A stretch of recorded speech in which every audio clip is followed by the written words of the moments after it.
चलिए, तो आज हम लोग स्टार्ट करते हैं जहां से कल हम लोगों ने छोड़ा था। उसको थोड़ा सा और आते हैं। एक टर्म कहलाता है जिसे हम लोग बोलते हैं ऑप्टिकल पाथ ना।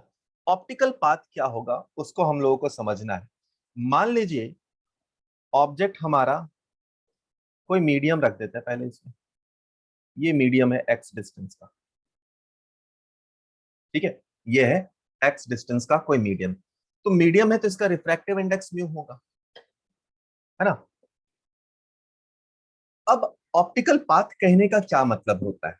मान लीजिए कि ये पानी है हमारे पास। फील करना, अगर ये पानी है इतने दूर में, फिलहाल आप इमेजिन करो ये पानी ही है, और और ये पानी है, और हम लोग क्या बोल रहे हैं, इस पानी में एक बंदे को भगा रहे हैं सेम डिस्टेंस।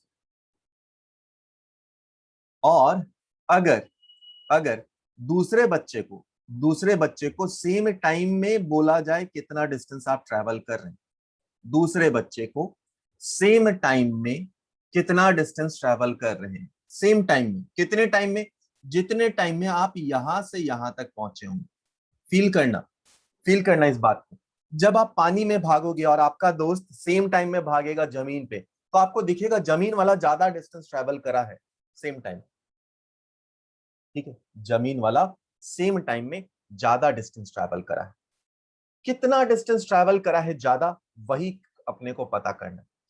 अब समझो क्या बात हो रही है कि लाइट को जब हम लोग मीडियम से भगाएं कुछ एक्स डिस्टेंस को ट्रैवल करने के लिए, तो जितना टाइम में वो एक्स डिस्टेंस ट्रैवल करेगा, उतना ही टाइम में वैक्यूम में वो कितना डिस्टेंस ट्रैवल कर जाता, उसको हम लोग बोलेंगे क्या, ऑप्टिकल पाथ, ठीक है। उतना ही टाइम में वो वैक्यूम में कितना डिस्टेंस ट्रैवल कर लेगा, उसको हम लोग बोलेंगे क्या, ऑप्टिकल पाथ। डेफिनेशन हम लोग लिख देंगे, टेंशन वाली बात नहीं है। फिलहाल अपने को यह समझना कि समझ में आया कि नहीं। वापस से बता रहा हूं, अगर आप पानी में जा रहे हैं तो सपोज कुछ डिस्टेंस ट्रैवल करने के लिए आप 2 सेकंड लगाते हैं, जमीन पे जब भागेंगे तो 2 सेकंड में ऑब्वियसली बात है आप ज्यादा डिस्टेंस ट्रैवल कर रहे हैं। सेम एज फील करें लाइट को, लाइट जब एक मीडियम से पास कर रहा है तो किसी डिस्टेंस एक्स को अगर वो ट्रैवल करता है, एक्स डिस्टेंस को वो कवर करता है, तो एक्स डिस्टेंस कवर करने में जितना टाइम लगा है उतने ही टाइम में अगर वो वैक्यूम में भागता तो कितना डिस्टेंस ट्रैवल होता, उसी को हम लोग क्या बोलने वाले हैं, ऑप्टिकल पाथ बोलने वाले हैं। डेफिनेशन लिखेंगे, अगर अभी लिखेंगे डेफिनेशन, ठीक है। चलो, तो हम लोग इस बात को लिखते हैं पहले और देखते हैं। मान लीजिए यहां से यहां तक आने में कितना टाइम लगा होगा, तो अगर इसका स्पीड मैंने बी ले लिया, इसका स्पीड v ले लिया, तो v इज इक्वल टू क्या लिखेंगे, x अपॉन टी लिखेंगे। यानी सेम टाइम में अगर लिखना है अपने को, सेम टाइम में लिखना है तो t इज इक्वल टू मैंने लिख दिया x बाई v। अब सेम टाइम में स्पीड ऑफ लाइट कितना डिस्टेंस ट्रैवल करेगा, उसी को हम लोग ऑप्टिकल पाथ बोल रहे हैं, उसी को हम लोग बोल रहे हैं ऑप्टिकल पाथ। ऑप्टिकल पाथ यानी कि ये जो डिस्टेंस है ये किसके बराबर होगा, c इंटू टी के बराबर होगा। अब t की वैल्यू क्या है, x बाई वी है, तो लिख देते हैं c by v into x. C by v क्या होता है, refractive index mu into x. यानी optical path is equal to क्या आया, म्यू इंटू एक्स के बराबर आया। तो ऑप्टिकल पाथ का अगर डेफिनेशन लिखा जाए, ऑप्टिकल पाथ, ऑप्टिकल पाथ, इसका अगर डेफिनेशन लिखा जाए अपने से, ऑप्टिकल पाथ का डेफिनेशन लिखा जाए तो हम लोग क्या लिख सकते हैं, it is the distance travel by, it is the the distance the distance traveled by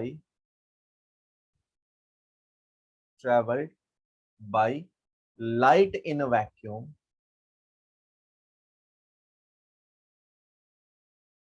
light in a vacuum in the same time, in the same time, in the same time interval in which it has traveled it has traveled a distance it has traveled a distance x in a medium, x in a medium, x in a medium of refractive index mu. ठीक है, तो optical path is equal to कितना आ गया, mu into x. अब इसी में बोला जाता है optical path difference, optical path difference,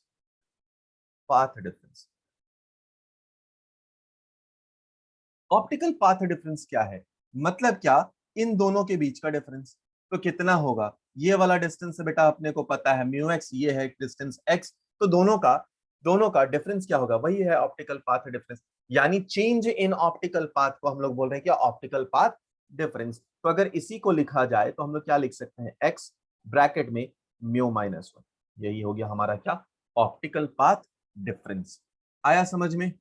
हम लोग बात करते हैं, एक रिलेशन होता है कि एक रिलेशन होता है, और रिलेशन क्या होता है उस बात को समझे। रिलेशन बोला जाता है कि difference in the wave number optical path में रिलेशन क्या है। तो रिलेशन पूछा जाता है generally, difference in wave number, difference in wave number यानी कि के, याद करो के, डिफरेंस इन वेव नंबर के, वेवलेंथ लैम्डा, इसमें रिलेशन दिया जाता है। तो difference in the wave number के इंटू लैम्डा, ये किसके बराबर होता है, ऑप्टिकल पाथ के बराबर होता है। तो आप इसको लिख सकते हैं एक्स म्यू माइनस वन। तो optical path is equal to x mu minus one, जो लिखे थे हम लोग, वो और किसके बराबर होता है, वेव नंबर या difference in the wave number into wavelength के भी बराबर होता है। ठीक है, इससे न्यूमेरिकल अपना आता है एक दो। हमारे पास सवाल क्या दे रहा है, सवाल बोल रहा है find thickness of transparent plastic plate, यानी प्लास्टिक प्लेट का थिकनेस बताना है, which will produce change in optical path, optical path में जो चेंज होगा वो ये प्रोड्यूस करेगा, इक्वल टू कितना चेंज प्रोड्यूस करेगा, लेमडा के बराबर, है ना, of light passing through it normally, refractive index of the material दिया है म्यू, ये अपने को निकालना है। ट्राई करिए। सवाल अपने से क्या बोल रहा है बेटा, सवाल अपने से क्या बोल रहा है उसको समझो। ये सवाल में बोल रहा है थिकनेस अपने को निकालने का है, और optical change in optical path, मतलब ऑप्टिकल पाथ डिफरेंस हमारे पास लैम्डा है, वो किसके बराबर हो जाता है, थिकनेस म्यू माइनस वन या फिर एक्स म्यू माइनस वन के बराबर। बस खत्म, क्या ही सवाल है ये। ठीक है, अपने पास इसका आंसर आ गया ऑप्शन नंबर वन। ठीक है, चलिए दूसरे सवाल पे आते हैं हम लोग। दूसरे सवाल पे आते हैं, ये सवाल अपने से क्या बोल रहा है, when light of wavelength 5000 angstrom in a vacuum travel through same thickness in glass and water. ठीक है, तो वो ग्लास और वाटर दोनों में सेम थिकनेस में ही जा रहा है, तो जो डिफरेंस इन वेव नंबर है वो दिया है 400। तो अपने को बताना है थिकनेस कितना होगा अगर अगर refractive index of water and glass हमारे पास पता हो। ठीक है, ट्राई करें। देखो बेटा, हम लोग अभी पढ़े थे, एक के लिए अगर हम लोग वेव नंबर लिखा लें, एक के लिए अगर लिखें, तो हम लोग पढ़े थे के लैम्डा, पढ़े थे, इज इक्वल टू टी। यहाँ पे दो है, तो दोनों का डिफरेंस जब आप लेंगे तभी तो difference in the wave number आएगा। तो इन दोनों का डिफरेंस अगर लिया जाए तो हम लोग क्या लिख सकते हैं, mu one minus mu two लिख सकते हैं। तो कोई भी हम लोग ले लो, mu one minus mu two लिख सकते हैं, म्यू टू लिख सकते हैं। Difference in the wave number अपने को दिया है 400, इनटू वेवलेंथ है हमारे पास 500 एंगस्ट्रॉम, 5000 एंगस्ट्रॉम यानी 10 का पावर माइनस 10 एंगस्ट्रॉम होता है। ये आ गया 10 पी, इन दोनों का डिफरेंस, है ना। तो इन दोनों का डिफरेंस अगर हम लोग निकालें तो लिख देते हैं 3/2 माइनस 4/3। इसको सिंप्लीफाई कर लेते हो, ये दिख रहा है मुझे 5, तो ऐसे ही जा रहा, 20 इंटू 10 का पावर माइनस 5, ये आ गया। यहाँ पे आया टी, नीचे आ जाएगा हमारे कितना बेटा 6, इधर आ जाएगा 9 माइनस इधर आ जाएगा 8। ठीक है, तो इसको इधर से कर दे, एक जीरो ये और खा जाएगा, एक जीरो और खा जाएगा, यानी टेंशन की वैल्यू यहाँ से आप देखो तो ये आ जाएगा कितना 1.2 mm के बराबर। mm का मतलब क्या, 10 का पावर -3 है। तो आप देखोगे तो ऑप्शन नंबर 2 आ जाएगा हमारा आंसर। देखो हम लोग बात करने वाले क्या, refraction through glass glass slab की। आपने स्कूल में ये एक्सपेरिमेंट शायद करा होगा। एक स्लैब लेते हैं हम लोग और दो पिन को उस साइड लगा देते हैं, फिर स्लैब से हम लोग उसको देखते हैं और उसी लाइन पे जो आपको दिखता रहता है वहां पे आप दो पिन को और गाड़ते हैं। ठीक है, जब आप उठा के देखते हैं तो आप देखते हैं कि ये तो धोखा हो गया, जो दोनों पिन है वो इधर आ गया, एक्चुअली में आपने यहाँ पे था।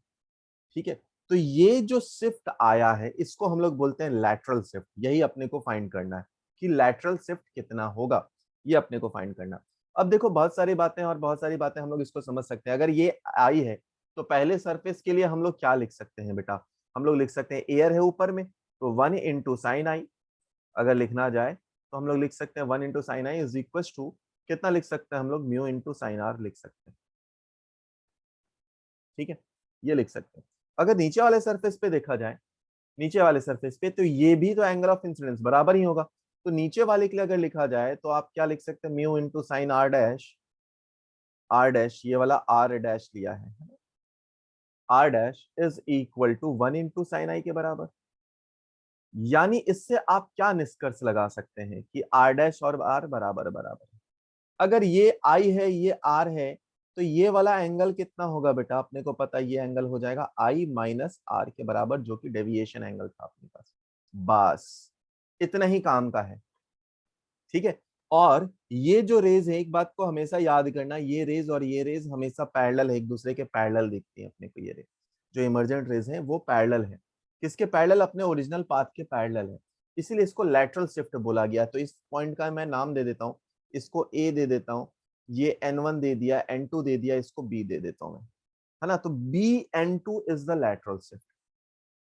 ठीक है, तो triangle triangle A N1 B, इसमें अगर देखा जाए तो साइन आर को आप क्या लिख सकते हैं बेटा, साइन आर को आप लिख सकते हैं, साइन आर को लिख सकते हैं क्या, AN1 अपॉन AB लिख सकते हैं। AN1 क्या है हमारे पास, ये AN1 क्या है हमारे पास, यही है थिकनेस डिवाइडेड बाय AB। यानी अगर मैं AB को लिखूं तो ए बी को क्या लिख सकता हूं, t divided by sine r लिख सकता हूं। ये हमारे लिए आया इक्वेशन नंबर 1। अब दूसरा ट्रायंगल देखते हैं, AN2B। दूसरा ट्रायंगल देखते हैं, ट्रायंगल AN2B। ठीक है, इसको अगर देखा जाए, sine i minus r is equal to क्या होगा बेटा, AN2 डिवाइडेड बाई AB के बराबर होगा, AN2 डिवाइडेड बाई AB। और AB को यहां से मैं क्या लिख सकता हूं, लिख सकता हूं ना बेटा, T divided by sine r. ठीक है, लिख सकता हूं, अपने को निकालना है AN2 ही निकालना है। ठीक है, AN2 ही निकालना है अपने को।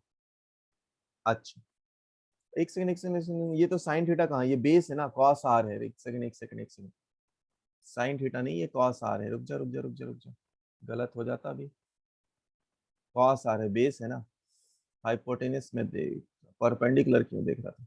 ठीक है, ये हो जाएगा कॉस आर, ये है कॉस आर, तो ये डिवाइडेड बाई कॉस आर, है ना। हम लोग बात कर रहे हैं बेस की, बेस ये है थिकनेस, बेस है ना, बेस की बात करें। N1B लिख रहे थे, ये गलत है ना, N1B मेरे दिमाग में चल रहा था, ये नहीं, हम लोग बेस की बात कर रहे हैं। बेस तो थिकनेस, और बेस अगर ले रहे हैं तो हम लोग फिर कॉस थीटा को लेंगे। चलो, तो AN2 अपने को निकालना है, निकालते हैं। AN2 कितना होगा, AN2 अगर निकाला जाए, AN2 तो वो कितना होगा बेटा, AB इंटू साइन ऑफ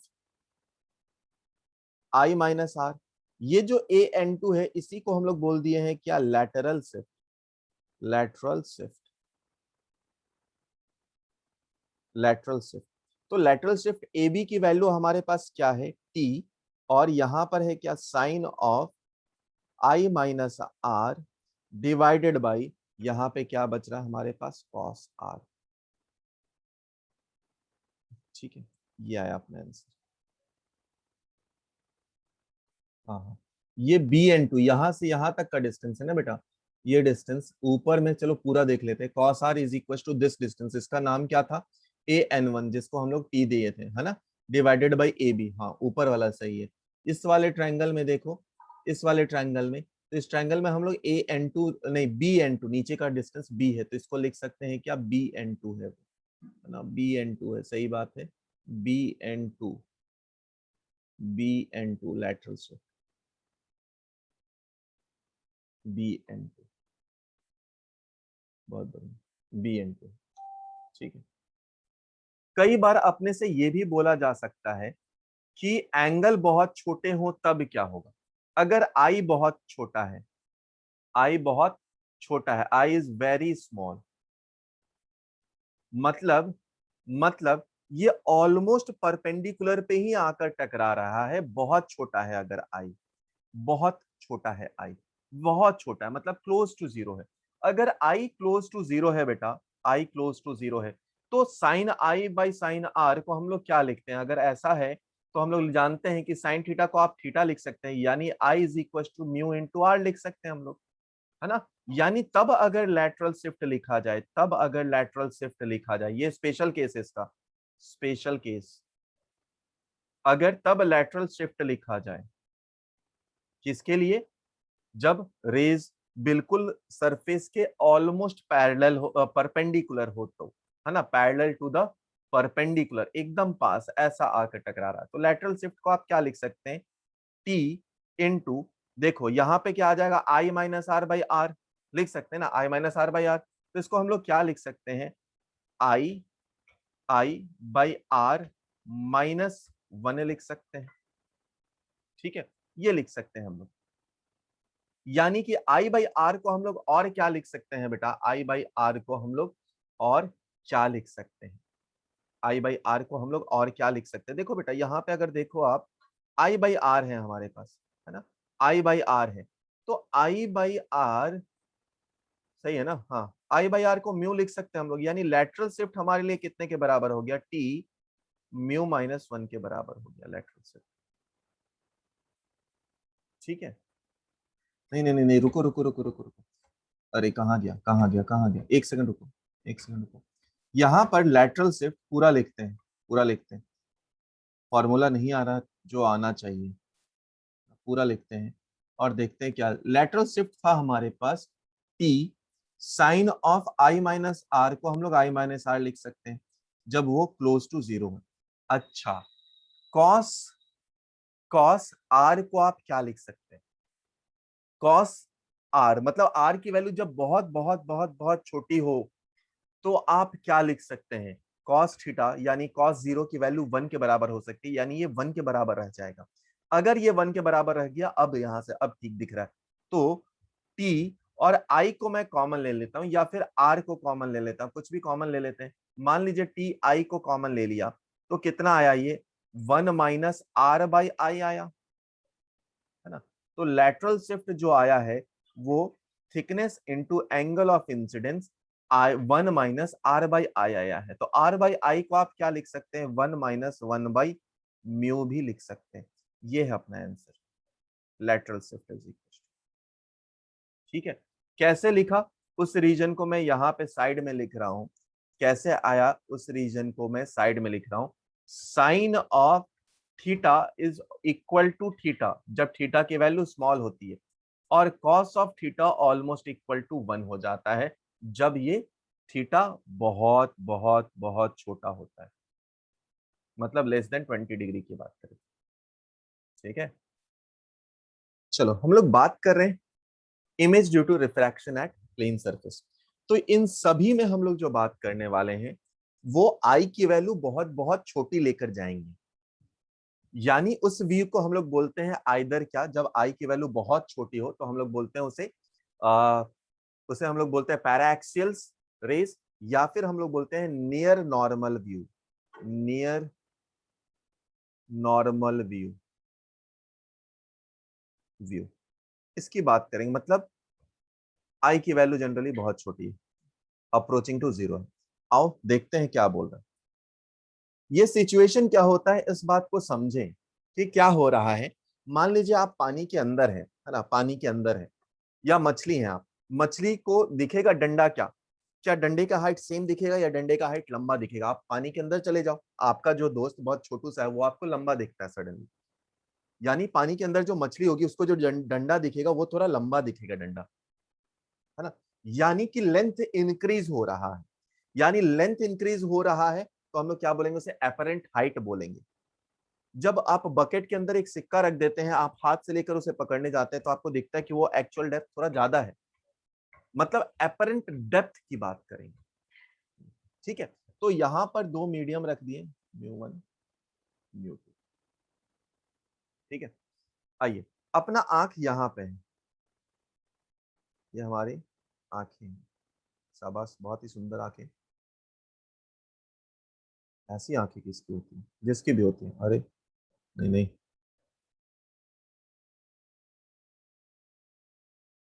बहुत ही शानदार आंखें थी। हाँ, चलो ये फिर भी दिख जाता, मान लो अंदर है हम लोग। ठीक है, यहां पर हमारे पास क्या है, ये ऑब्जेक्ट है, तो एक रे इधर से आया गया।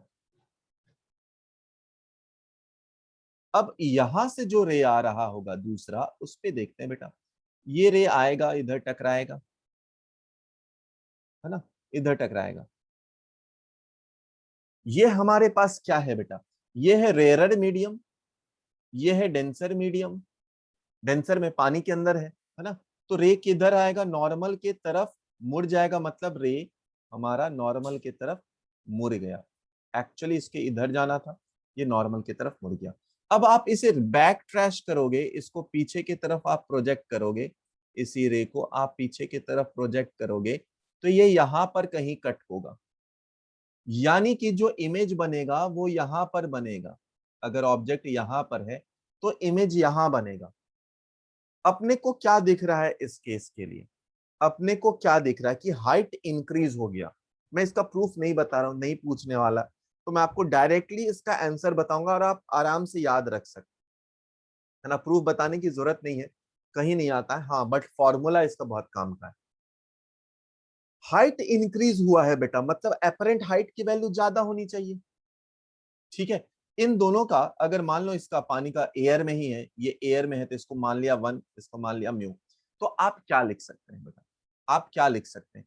अपने को पता है एपरेंट हाइट ज्यादा होगा, apparent height is equal to, क्या लिख सकते हैं, म्यू से पहले मैं लिख देता हूं यहां पे रियल हाइट, रियल हाइट। अब म्यू की वैल्यू बेटा एक से ज्यादा होगा, और एपरेंट हाइट अपने को पता है रियल हाइट से ज्यादा होना चाहिए।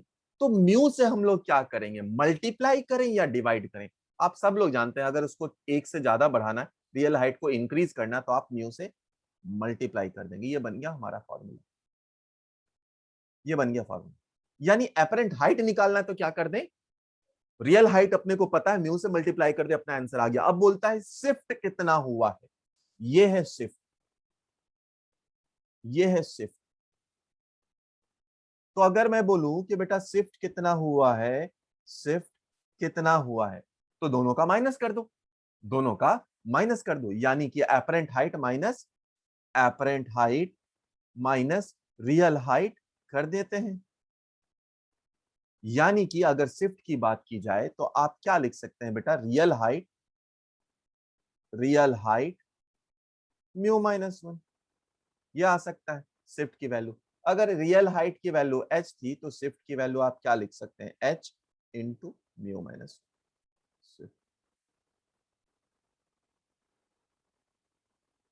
ठीक है, हम लोग बात कर रहे हैं एपरेंट डेप्थ।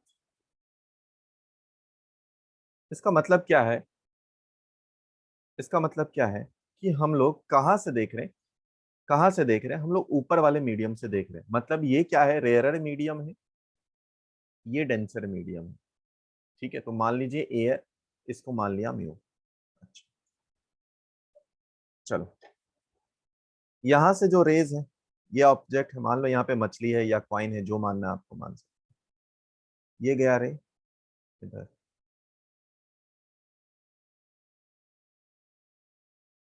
अच्छा। दूसरा, हमारे पास यहाँ पे आंखें, ठीक है। आइए, तो क्या होगा, अब देखो बेटा, ये जब रेज जाएगा तो डेंसर से रेयरर में जा रहा, मतलब बेंड करेगा अवे फ्रॉम द नॉर्मल।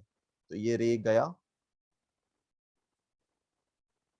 अब ये इसका नॉर्मल है, नॉर्मल से बेंड कर गया अवे और आया इधर। यानी इसको अगर मैं बैक ट्रैश करूं तो ये कहीं यहां पर आकर कट हो रहा है। तो अगर इसको मैं, इनिशियल एपरेंट डेप्थ था, ये था रियल डेप्थ, ये हो गया क्या, एपरेंट डेप्थ, एपरेंट डेप्थ, ठीक है। ये हो जाएगा सिर्फ, यानी अभी एपरेंट डेप्थ अगर आप लिख रहे हैं एपरेंट डेप्थ, तो वो रियल डेप्थ से तो कम है ना। तो कम है तो म्यू से क्या करेंगे, मल्टीप्लाई करेंगे या डिवाइड करेंगे। म्यू की वैल्यू हमेशा एक से ज्यादा है तो हम लोग डिवाइड कर देंगे। Real depth divided by mu. यानी कि अगर इससे शिफ्ट पूछा जाए, यही तो है मेरा शिफ्ट, ये है मेरा शिफ्ट, तो शिफ्ट किसके बराबर होगा, शिफ्ट किसके बराबर होगा, शिफ्ट बराबर होगा apparent depth minus real depth के बराबर है। ठीक है, तो दोनों का अगर मैं डिफरेंस ले लूं तो कितना आ जाएगा बेटा, रियल डेप्थ ब्रैकेट में 1 - 1/μ के बराबर आ जाएगा। यानी अगर शिफ्ट की बात की जाए तो क्या लिख सकते हैं, डी 1 - 1/μ। ये हो जाएगा हमारा आंसर। हाँ, अगर एच एपरेंट की बेटा बात करें हम लोग, अगर मल्टीपल लेयर्स है, बहुत सारे लेयर्स है, तो म्यू 1 का लेयर जो हाइट है वो H1 म्यू 2 के लिए, H2 म्यू 3 के लिए, H3। अगर अभी हम लोग एच एपरेंट निकालें, एच एपरेंट निकालें तो कितना आ जाएगा, देखो बेटा एपरेंट कितना आया था, रियल बाई म्यू, मतलब कितना आएगा, H1/μ1 plus H2/μ2 plus H3/μ3, ये आ जाएगा। अगर आप चाहें तो इसका शिफ्ट भी निकाल सकते हैं, एपरेंट शिफ्टिंग, मतलब हर एक के लिए आपको फिर शिफ्टिंग निकालनी होगी। तो अगर आप पूरे का शिफ्ट निकालें, टोटल शिफ्ट देखें तो आपको क्या लिखना होगा, H1 1 - 1/μ1 plus H2 1 - 1/μ2 plus H3 1 - 1/μ3। ठीक है, ये हो गया शिफ्ट। ठीक है, तो आपको बताना है क्या, apparent depth of fish as seen by man, apparent depth of fish as seen by man for this situation, ये अपने को बताना है। ट्राई करिए। 30 सेंटीमीटर। आया बाकी जनता का, ओके, आसानी से निकल जाएगा अपने पास। apparent depth is equals to कितना लिख सकते हैं हम लोग, जो एक्चुअल डेप्थ है 40 डिवाइडेड बाई म्यू कर दो, आ जाएगा 30 सेंटीमीटर, मतलब 10 सेंटीमीटर से शिफ्ट कर गया है। ठीक है, चलिए दूसरा सवाल लिखते हैं। आइए, एक स्पेशल केस बोला जाता है ना, डेंसर से रेयरर का एक स्पेशल केस होता है। क्यों होता है ये स्पेशल केस, उस बात को हम लोग समझते हैं कि डेंसर से रेयरर के लिए है, डेंसर टू रेयरर,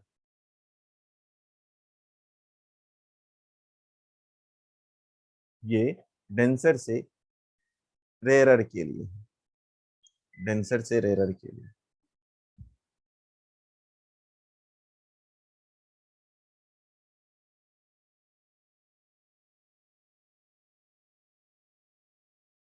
चलो, क्या बोला गया जरा ध्यान से सुनो।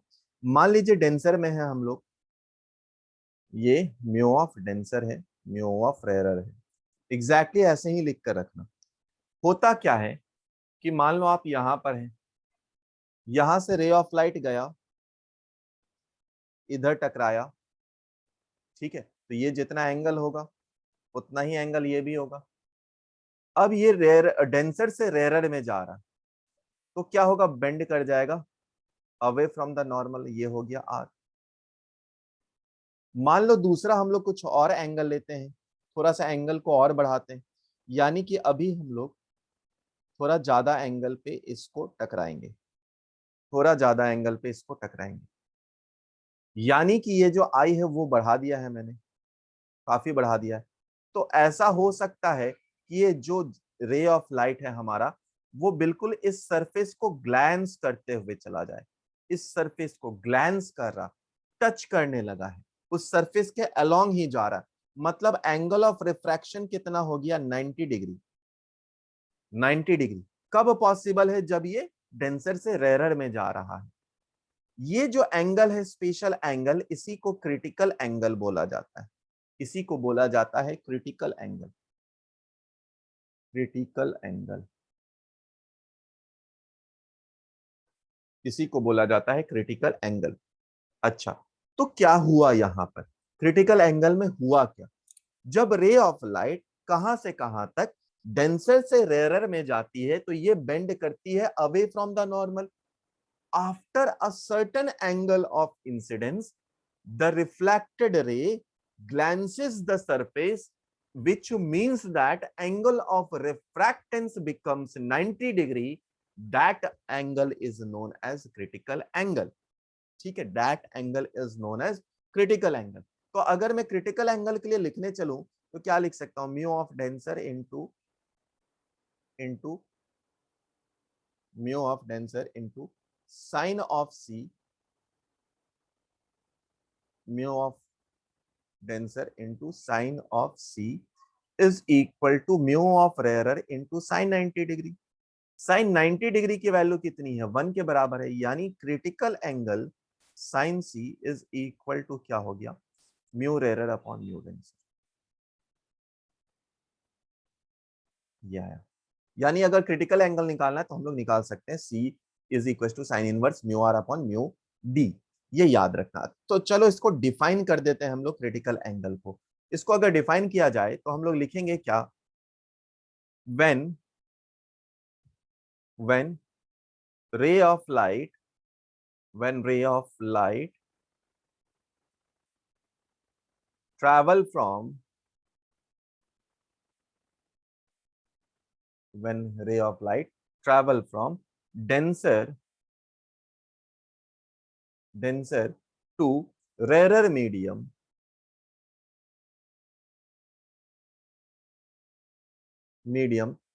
it move away from the normal, it moves away from the normal, away from normal at certain angle, at certain angle, certain angle of incidence, angle of incidence, the refracted ray, the angle of refractance लिख देते हैं, angle of refractance, the angle of refractance become 90 degree, become 90 degree, that is ray moves along the surface, move along the surface, इसी को ग्रेजेस the surface भी बोला जाता है। इसी एंगल को क्या बोला गया, critical angle, known as critical angle. ठीक है, तो क्रिटिकल वो एंगल है जहां पर अगर एंगल ऑफ, वो एंगल ऑफ इंसिडेंस है जहां पर एंगल ऑफ रिफ्लेक्टेंस कितना बन जाता है, 90 डिग्री बन जाता है। हम लोग सरल शब्दों में ये भी बोल सकते हैं। देखो बेटा, हम लोग पढ़ने वाले हैं total internal reflection. Reflection sir कहीं गलत तो नहीं लिख दिया, रिफ्रैक्शन पढ़ रहे थे ना हम लोग, नहीं। रिफ्लेक्शन क्या था बेटा, याद करो कि bouncing back in the same medium, वही होता है यहां पर भी। मान लीजिए रे ऑफ लाइट, अभी हम लोगों ने क्या देखा कि एक पर्टिकुलर एंगल ऑफ इंसिडेंस अगर हो जाता है तो रे ऑफ लाइट क्या हो जा रहा है, ग्लेज कर रहा है क्रिटिकल एंगल पे, यही है क्रिटिकल एंगल। मान लीजिए क्रिटिकल एंगल से भी ज्यादा एंगल ऑफ इंसिडेंस को बना दिया गया कि angle of incidence critical angle से भी ज्यादा बन रहा है, तब क्या होगा, तब क्या होगा, मतलब ये एंगल जो है वो ग्रेटर देन क्रिटिकल एंगल है, ये सी से ज्यादा है, angle of incidence critical angle से ज्यादा है अभी, ठीक है। तब क्या होगा बेटा, तब क्या होगा, तब क्या होगा, तो अगर क्रिटिकल एंगल से ज्यादा है एंगल ऑफ इंसिडेंस, तो क्या होगा, रे ऑफ लाइट बाउंस बैक कर जाएगा सेम मीडियम में, सेम मीडियम में। तो इसी फेनोमेना को हम लोग क्या बोलेंगे, इसी फेनोमेना को हम लोग क्या बोलेंगे, total internal reflection, total internal reflection. अच्छा, तो टोटल इंटरनल रिफ्लेक्शन में दो बातें हमारे लिए बहुत अहम है। सबसे पहली बात क्या है कि जो रे ऑफ लाइट है वो किधर से किधर जाना चाहिए, डेंसर से रेयरर के तरफ जाना चाहिए। दूसरा, दूसरा जो एंगल ऑफ इंसिडेंस है हमारा, वो कितना होना चाहिए, वो क्रिटिकल एंगल से ज्यादा होना चाहिए। तो अगर टी आई आर की बात करें, आप चाहो तो खुद से भी डेफिनेशन लिख सकते हो, नहीं तो मैं भी लिखा सकता हूं। क्या होगा, टोटल इंटरनल रिफ्लेक्शन क्या बोलते हैं कि when ray of light travels from rarer to denser medium, rarer to denser medium, तो क्या होगा, the rays of light, the rays of light क्या होगा, क्या होगा, बेंड करता है away from the normal. If, second point क्या लिख सकते हैं आप, if angle of incidence, if angle of incidence, incidence is more then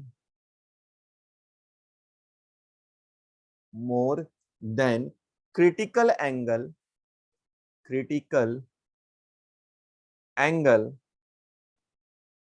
then it will reflect back, then it will bounce back in same medium, same medium। अब इसका application बहुत ज्यादा है बेटा, सेम मीडियम क्या क्या है, देखो इसके एप्लीकेशन टीआईआर के देखें, एप्लीकेशन मैं सभी का नाम बता देता हूं, एप्लीकेशन थोड़ा थोड़ा नहीं होगा तो ज्यादा भी बता दिया करेंगे और क्या। मान लीजिए आप पानी के अंदर हैं, कभी ऐसा करना अगर आप या डिस्कवरी वगैरह पे वीडियोस देख रहे हैं और स्कूबा डाइविंग करता हुआ बंदा नीचे है, तो उसको क्या दिखता है, उसको सिर्फ कुछ पोर्शन ऑफ आउटसाइड स्काई ही दिखाई पड़ता है, क्योंकि इसके बाद जितने भी रे ऑफ लाइट हैं वो सभी बाउंस बैक कर गए हैं। मतलब उसको इसके आप ये वाला पोर्शन ही सिर्फ विजिबल हो पाता है, बाकी हो ही नहीं पाता ये वाला पोर्शन। ऐसा क्यों हुआ, क्रिटिकल एंगल के कारण हुआ।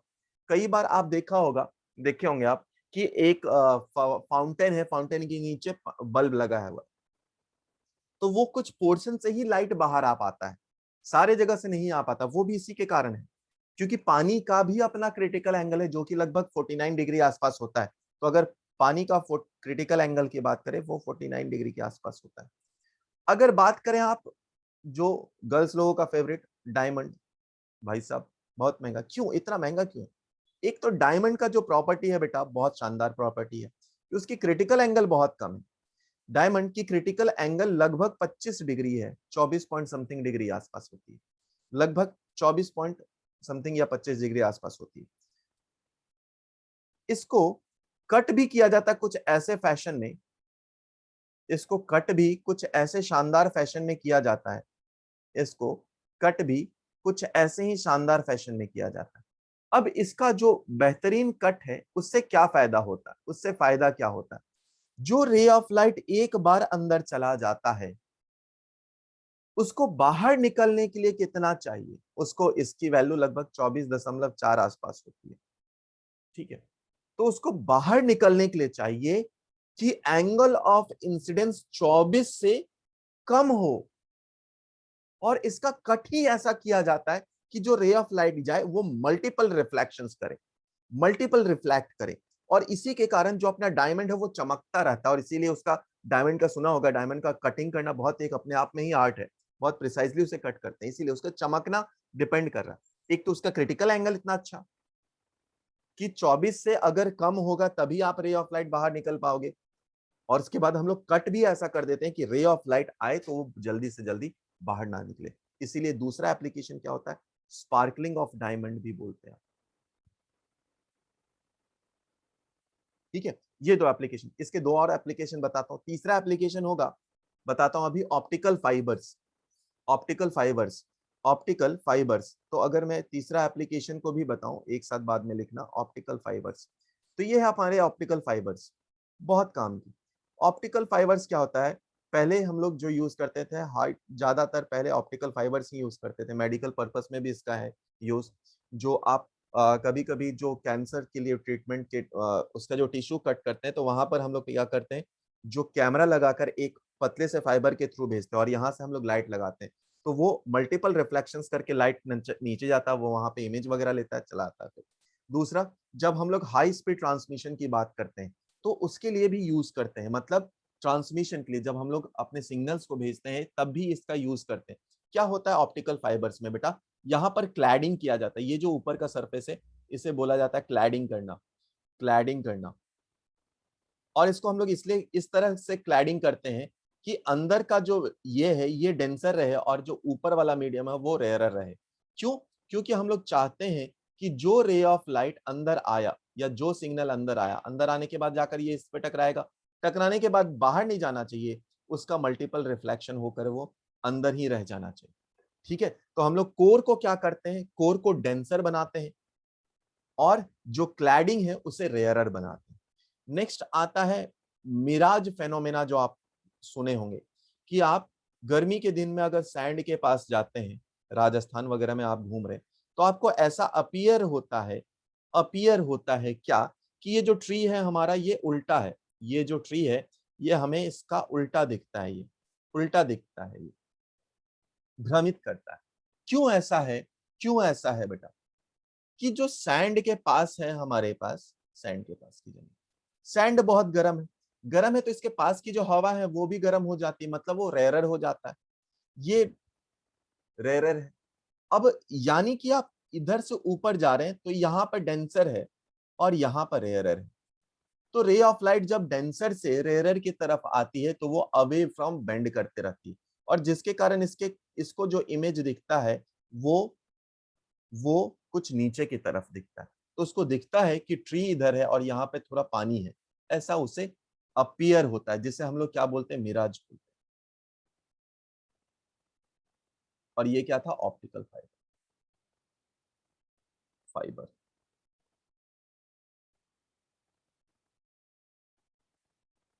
ठीक है, ऑप्टिकल फाइबर्स भी होंगे।